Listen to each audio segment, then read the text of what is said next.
দাদা, আপনার এই যে ফেসবুক পোস্ট, এটা নিয়ে রাজনৈতিক মহলে শোরগোল পড়ে গিয়েছে, কেন এটা করেন? না না, এটা যে কারণে করেছিলাম যে একটা মিসআন্ডারস্ট্যান্ডিং হয়েছিল সেটা ক্লিয়ার হয়ে গেছে, সেই জন্য পোস্টটা ডিলিট করেছি। প্রশাসনের সঙ্গে মিসআন্ডারস্ট্যান্ডিং? মানে যেটাই ছিল, যেটা মিসআন্ডারস্ট্যান্ডিং সেটা ক্লিয়ার হয়ে গেছে। হ্যাঁ, আর মিসআন্ডারস্ট্যান্ডিং নেই, সেই জন্য পোস্টটাও আর রাখিনি, পোস্টটা ডিলিট করে দিয়েছি। Thank you. সিএম কেও তো আপনি উদ্দেশ্য করে লিখেছেন। না, যেটাই ছিল, যেটা আমি লিখেছি সেটা পাবলিক ডোমেইনে ছিল, আপনারা সবাই দেখেছেন। সেটা লিখিত এভিডেন্স রয়েছে, হ্যাঁ, কোনো মৌখিক না। আর যেটা ছিল তার মধ্যে যেটা মিসআন্ডারস্ট্যান্ডিং ছিল সেটা মিটে গিয়েছে, সেই জন্য পোস্টটা ডিলিট করে দিয়েছি।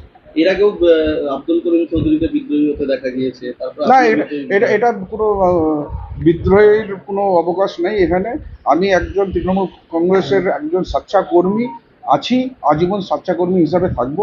একটা হয়তো মিসআন্ডারস্ট্যান্ডিং কোনো একটা ক্রিয়েট হয়েছিল, সেটা রেকটিফাই হয়ে গেছে, মিটে গেছে। বিরোধীরা বলছে গুরুত্বহীন হয়ে পড়েছেন আপনি, মন্ত্রী হতে পারেননি, এই সমস্ত ফ্লাস্ট্রেশনের কারণেই আপনি এই পোস্ট করেছেন। না, আমি যদি গুরুত্বহীন হয়ে থাকি তাহলে ওনাদের মাথা ব্যথা কেন আমাকে আমাকে তাহলে এত বেশি গুরুত্ব দিচ্ছেন কেন?